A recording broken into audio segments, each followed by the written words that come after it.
ইরাককে উড়িয়ে দিয়ে অলিম্পিকে টিকে রইল আর্জেন্টিনা। দুই দলের শক্তির পার্থক্য অনেকটা বেশি। ফুটবলীয় কাঠামো থেকে শুরু করে খেলার মান কিংবা সুযোগ সুবিধা, কোনো দিক থেকেই আর্জেন্টিনার আশেপাশেও নেই ইরাকের নামটা। তবু অলিম্পিকে আলবিসেলেস্তেদের খানিকটা ভুগিয়েছে ইরাক। যদিও দিন শেষে আর্জেন্টিনা বের করে এনেছে চাপে পড়া ম্যাচটা।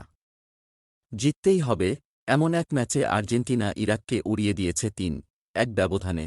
ফ্রান্সের রোদ ঝলসানো দিনে আর্জেন্টিনার শুরুটাও হয়েছিল দুর্দান্ত। শুরু থেকেই আকাশিসাদাদের আধিপত্য ছিল চোখে পড়ার মতোই। ১০ মিনিটেই বক্সের খানিকটা বাইরে ফ্রিকিক থেকে গোল পেতে পারতেন থিয়াগো আলমাদা। ফ্রিকিক ছিল নিখুঁত, কিন্তু ইরাকি গোলরক্ষক হুসেইন হাসান ছিল দুর্দান্ত, ঝাঁপিয়ে পড়ে বল গ্রিপে নেন। যদিও মিনিট ৩ পর এই আলমাদাই নাম তোলেন স্কোরশিটে। বামপ্রান্ত থেকে আসা বলটা হুলিয়ান আলভারেজ ঠিকঠাক রিসিভ করতে পারেননি, কিন্তু তার আলতো টাচই আলমাদার জন্য ছিল যথেষ্ট। ফাঁকায় দাঁড়ানো এই মিডফিল্ডার ভাসানো বলে নিলেন দুর্দান্ত এক কি। জোরালো সেই শট ঠেকাবার সাধ্য ছিল না ইরাকি গোলরক্ষকের প্রথমার্ধে। এরপর বলার মতো সুযোগ দুই দলের কেউই খুব একটা জোরালো আক্রমণ করতে পারেনি।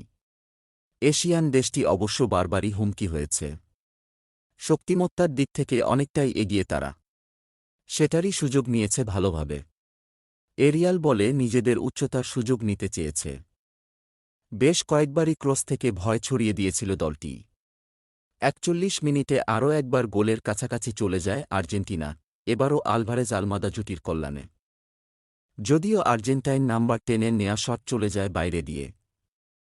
যোগ করার সময় সমতায় ফেরে ইরাক। দুর্দান্ত এক ক্রসে ইরাককে গোল এনে দেন আইমান হুসেইন। ১-১ সমতায় দুই দল ফেরে টানেলে দ্বিতীয়ার্ধে ম্যাচের লাগাম পুরোপুরি নিজেদের হাতে নিয়ে নেয় হাবিয়ের মাসচেরানোর শিষ্যরা। একের পর এক আক্রমণে ব্যস্ত রাখেন হুসেইন হাসানকে। আলমাদা আর ইগনাসিও ফার্নান্দেজ শুরুর ১০ মিনিটে টানা আক্রমণ চালিয়েছেন ইরাকি রক্ষণের ওপর।